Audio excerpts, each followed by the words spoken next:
My name is Dr. Lindsay Doe. I'm a doctor of human sexuality, a clinical sexologist, and the host of this sex-curious show, Sexplanations. Today's episode is about infections you can get from having sex, and I've included images of puppies and other small animals to keep you motivated. I also have this home testing kit from our partner and sponsor, Let's Get Checked, to learn if I have any sexually transmitted infections or STIs. I'll tell you how to get one with the discount code at the end of this video.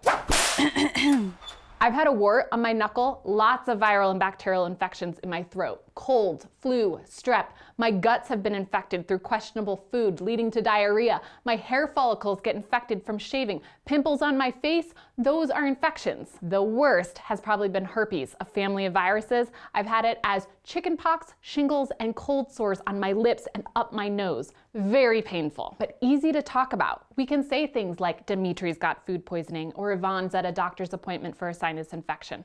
I picked up some sort of crud and I can't wait until it's past. In comparison, infections that we get below the belt, sexually related ones, carry all sorts of shame and secrecy. People don't talk openly about warts on their ball sacks or a rash on their dick. They don't say, "Can you look at my vagina and see if it's inflamed?" Which means a lack of communication to get treatment and reduce transmission to others. Let's talk. Puppy. More than 80% of sexually active people get an STI at some point in their lives. Half of us get one by age 25. So think of 10 people who've had sex.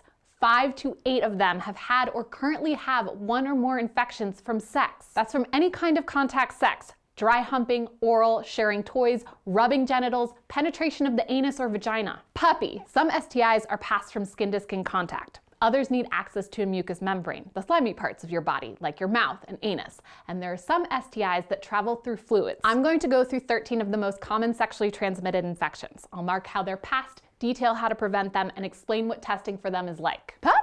HIV. Human immunodeficiency virus, which can lead to AIDS, gets into the body through blood, seminal fluid, which includes semen and precum, vaginal fluid, and breast milk. Then it sets up shop in the T cells, or what I like to call the captains of the immune system.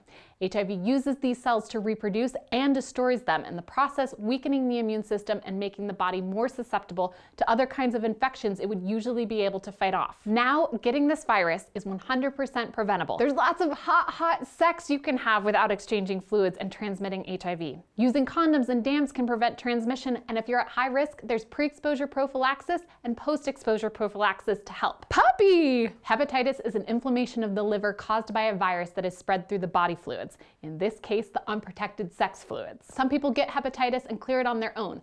Other times it can lead to liver damage, liver failure, and liver cancer. So condoms and dams are again super useful, and I would recommend the vaccine for Hep B. Puppy. Cankeroid is a bacterial infection that spreads skin to skin from infected fluids, specifically around the genitals. Cankeroids are little red bumps on the anus, penis, scrotum, labia, and/or thighs that become sores or ulcers after a few days. You can cure cankeroid with medication or surgery, and you'll want to, because it can make urinating and defecating uncomfortable and cause swelling and scarring. Preventing it?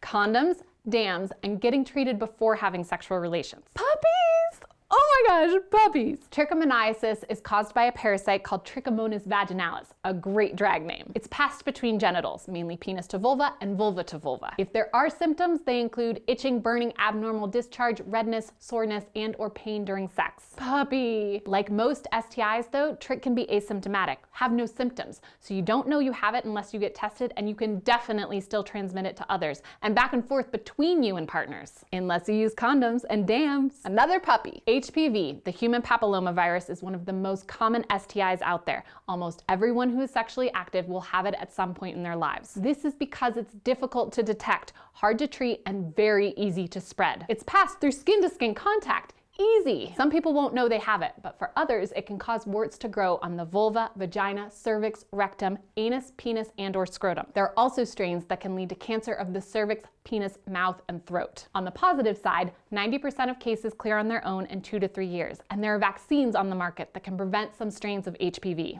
Puppies! Herpes is a viral infection most people get as children from being kissed on the mouth by an infected relative. This is usually herpes simplex virus 1, or HSV1. Cold sores you get around the mouth. HSV2 is typically genital and doesn't have a nice euphemism, but you can get it on the mouth, and you can get HSV1 on the genitals. Both are passed from skin to skin contact, and both can stress a person out, which doesn't help because stress can instigate outbreaks, just like windburn, lots of sun exposure, citrus, and other acids like vaginal fluid. Again, herpes is very common common, and an infection above the neck can be the same as the one below the waist. Definitely tell people whether or not you have it. Communication can reduce transmission rates, but don't take on any shame about having herpes. Please. It's a puppy. Chlamydia is the most common reported STI in the US. It's a bacterial infection passed through vaginal, anal, and oral sex. It can cause discharge, bleeding, burning, pain, swelling, and an urge to urinate more. Quick puppy. Most of the time though, there are no symptoms. If you don't know you have it and you don't get treated easily with antibiotics, it can cause bigger problems like pelvic inflammatory disease, scarring, and infertility. And if you're not wearing condoms, using dams, and playing with separate toys for separate people,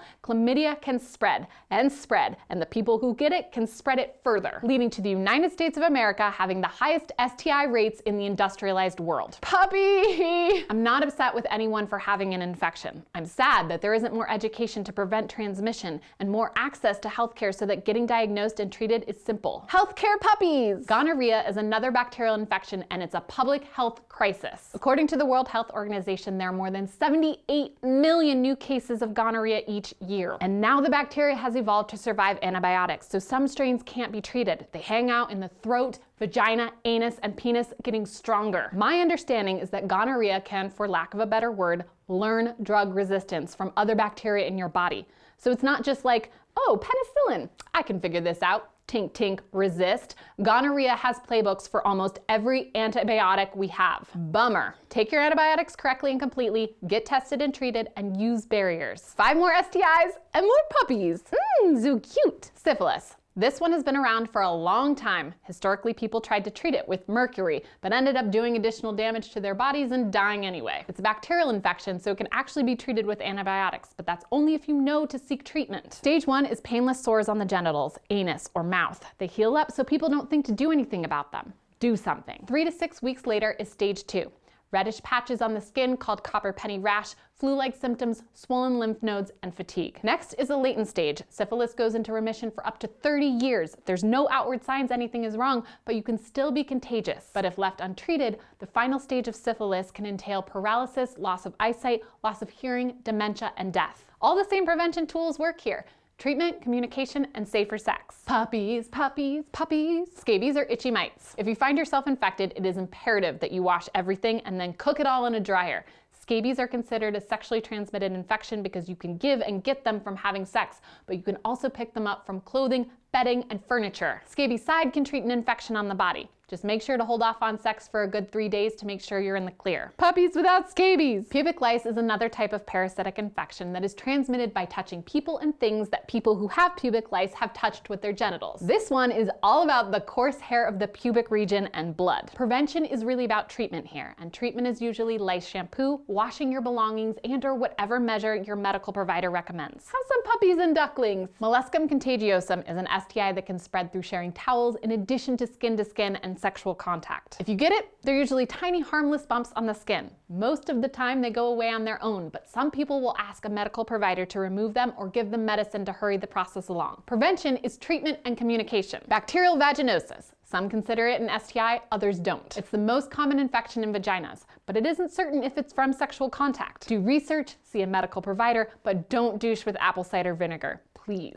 Look at this puppy. Going to a medical provider is the best way to know if something needs attention in your body. They can make physical observations and put everything in the context of your unique system and medical history. They can also test you and get things set up to inform anyone possibly exposed to STIs that they need to get tested too. Testing is really simple. This is a home kit that was sent to me. There's collection instructions with pictures. First, activate the test on their website, letsgetchecked.com. Prep the lab sticker, collect the samples, urine and blood, package it all up, and put it in the mail the same day. This one is their most expensive, but it's also going to test me for 10 different infections and send me results by email in 2 to 5 days. If you think you have an STI, or even if you don't think you have one, but you've been sexual with someone else, it's okay to do more research.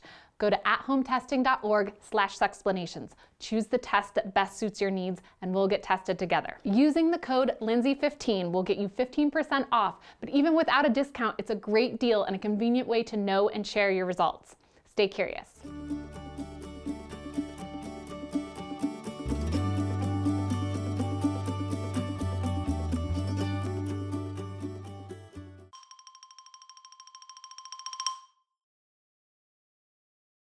Puppy sleeping, puppy eating, puppy playing. You need more puppies. Have more puppies.